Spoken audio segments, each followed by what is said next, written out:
While I was working, I got an email out of the blue. When I quickly got in touch with him, Greg calmly explained that he had fallen in love with someone else and wanted to start a new life with her. He also said he planned to take the fancy car we bought with a loan in my name. Even though I tried to stop him, he hung up on me and disappeared, leaving me with a huge debt. I never thought something so unfair would happen. I felt lost and didn't know what to do. I'm 35 years old, named Hannah, and my husband Greg is the same age. We have a 10-year-old son named Ryan.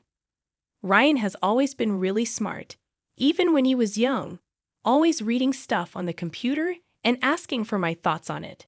Despite not understanding everything, I was amazed by his intelligence. Greg, on the other hand, was always changing jobs and couldn't keep one for long. I worked full-time, worried about our future. But recently, Greg managed to keep a job for 3 years and was earning a steady income. He talked about making memories with us, so we decided to buy a $35,000 camper van. But since Greg couldn't get approval for a loan in his name, I had to take the loan for the car instead. Then, on the day our camper van was supposed to arrive, I got a sudden email from Greg saying he'd graciously take the van since the loan was in my name, leaving me to handle the repayments. Confused, I called him right away to ask what he meant. He explained he'd fallen for someone else and wanted to start a new life with her. He mentioned divorce papers we had discussed before and abruptly ended the call. It was the first time I realized I'd been betrayed by Greg.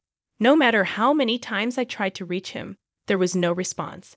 I even searched for the divorce papers at home, but they were gone. I was left with a huge debt from the car loan. Despite my efforts to contact Greg, Ryan noticed my distress and asked if something was wrong. After hesitating, I decided to tell him everything. Surprisingly, Ryan didn't seem too upset. He even seemed to have anticipated something like this happening. I knew Ryan must be feeling sad deep down, even though he seemed calm. While silently apologizing to him in my thoughts, I worked hard, trying to push away the awful events from my mind. But my body couldn't hide the truth, and my health gradually declined. On the day of a work training session, I couldn't even stand up and had to take a break. I heard my colleagues' concerned voices, but I couldn't respond before collapsing. When I woke up in the hospital, the doctor told me I needed more tests and admitted me. I felt pathetic, thinking it was just emotional stress, but seeing the IV drip in my arm and the white ceiling, tears flowed naturally. Suddenly, Ryan burst into the room, looking extremely worried. I quickly wiped away my tears as he asked what happened, afraid I was seriously ill. Assuring him I wasn't going to die, I felt a strong determination to get better for his sake.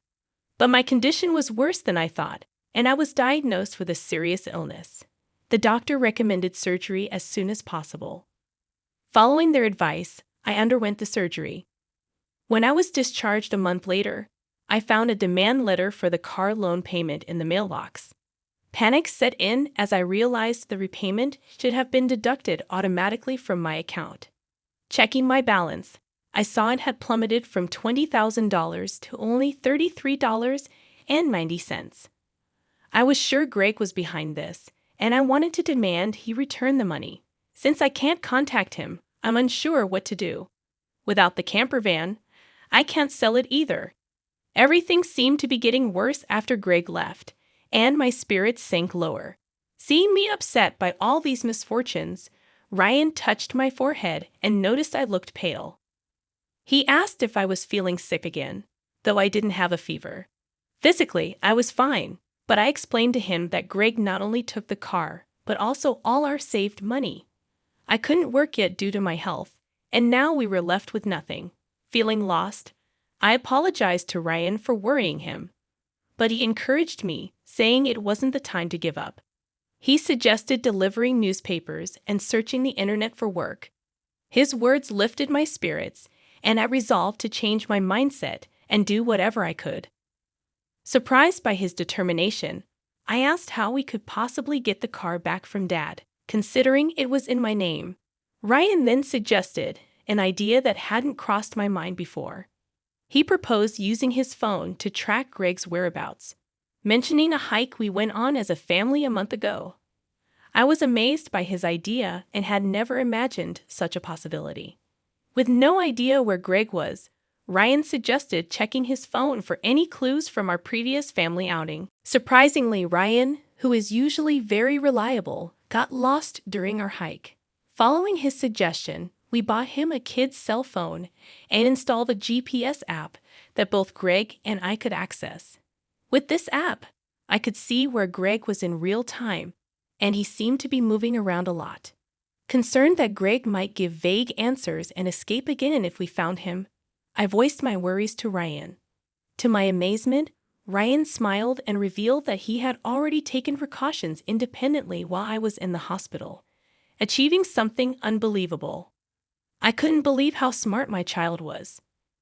Understanding Ryan's plan, I was amazed and agreed to teach Greg a lesson for betraying us. 3 days later, I received a call from Greg asking for help, claiming he was being questioned by the police because of me. Suspicious, I went with Ryan to where Greg was, only to find him at a forest park near our house where camping was allowed. Greg looked bewildered as he was questioned by the police in front of his car. Feeling a mix of emotions, I asked the police to give us a moment as a couple to talk. Greg seemed uncomfortable with the crowd watching, so he urged us to get into the car. Inside, his mistress was sitting cross-legged, glaring at us. However, that didn't matter anymore. I apologized for the inconvenience and thanked Greg for coming.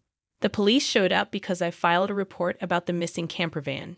Greg, thinking that actions between spouses can't be criminal, didn't understand.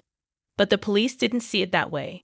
Since we're now strangers due to the divorce, Greg driving a car registered in my name without permission was considered a crime. Ryan, as sharp as ever, figured all this out. Greg tried to defend himself, saying he only borrowed the car, but Ryan wasn't having it. I asked Greg to return the keys to my car, and after some reluctance, he handed them over. Then Ryan surprised us all by asking Greg why he abandoned his family to be with this woman. Greg was caught off guard and didn't have a good answer.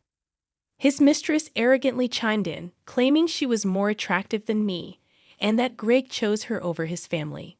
Ryan shut her down sternly, demanding answers from his dad. Greg finally admitted that the woman, Mandy, had joined his company 3 months ago.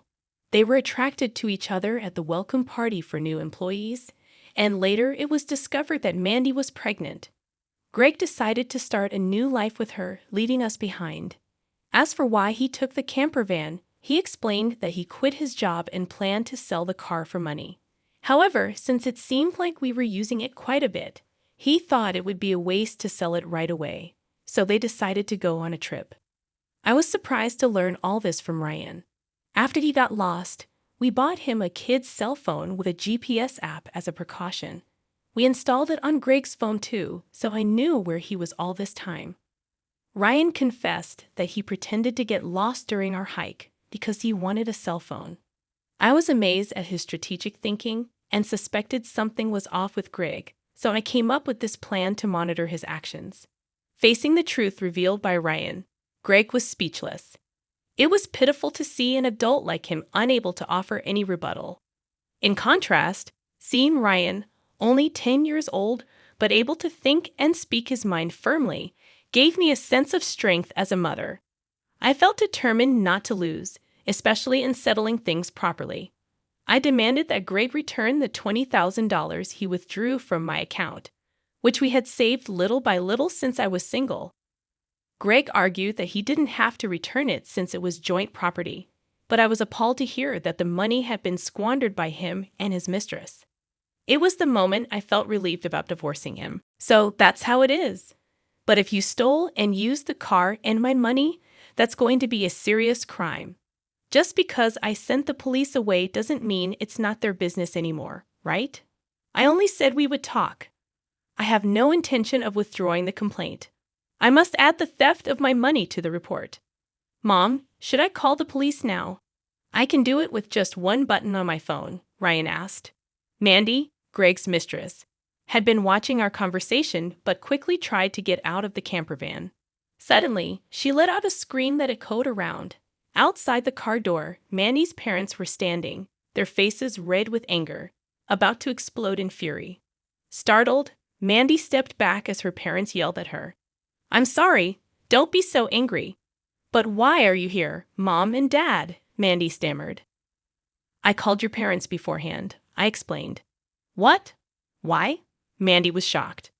The truth was, during my hospital stay, Ryan had visited Greg's office and tearfully told them, "My dad left the house with a woman we don't know, and my mom collapsed."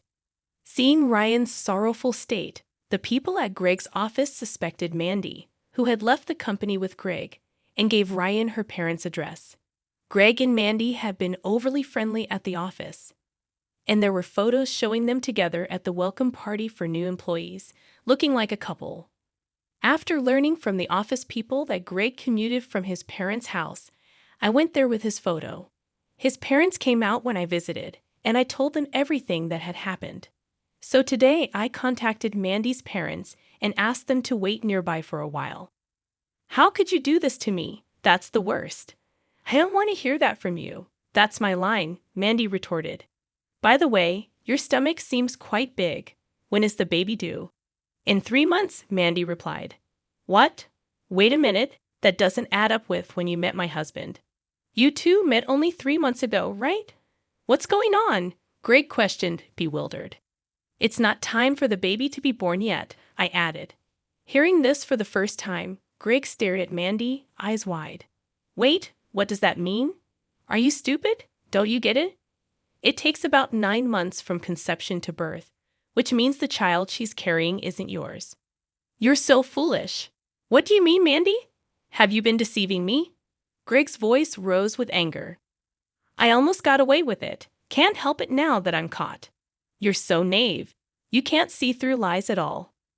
"Really a fool," Mandy sneered. "Don't mock me. My whole life is ruined because of you."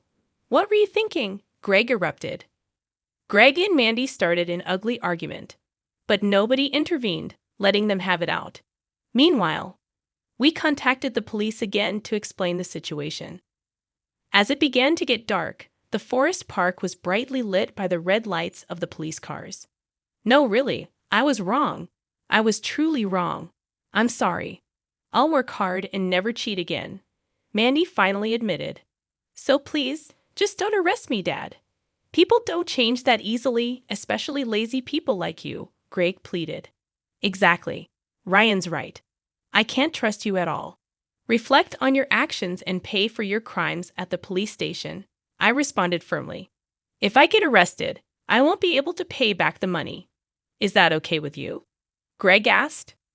"I don't mind. Pay me back after you've atoned for your sins. Take your time. Don't worry. I've already found you a place to work," I assured him. "Let's see, there's Ryan's child support plus the $220,000 you stole from me. I'm not sure how much it will all add up to, but you'll work and pay it all back," I added sternly. I had one last thing to say to Mandy the mistress. "You might think you're just an onlooker, but don't forget you're an accomplice to Greg's theft. Be prepared for that," I warned her. When I told them that Mandy would have to pay if Greg couldn't return the stolen money, she shivered in fear. Mandy asked her parents for help, but they refused, saying, "We disown a daughter who causes trouble for others." Thus, Greg and Mandy were taken away in a police car together, thanks to Ryan's smart strategy. We were able to punish Greg and his mistress, Mandy. Though they were released from detention soon after, they faced a hefty payment to me. Through a lawyer, I claimed $20,000 in damages. Additionally, I made Greg agree to pay $500 a month in child support for Ryan. I introduced Greg to a subcontracting factory of the company I work for. The support and other charges I claimed from Greg would be deducted from his salary and paid into my account. I also sold the camper van and was freed from the auto loan. Since then, my health has improved remarkably, and I am now energetically committed to my job. Ryan has been actively helping with household chores and errands. I want to keep moving forward strongly so that Ryan can pursue the path he loves without giving up.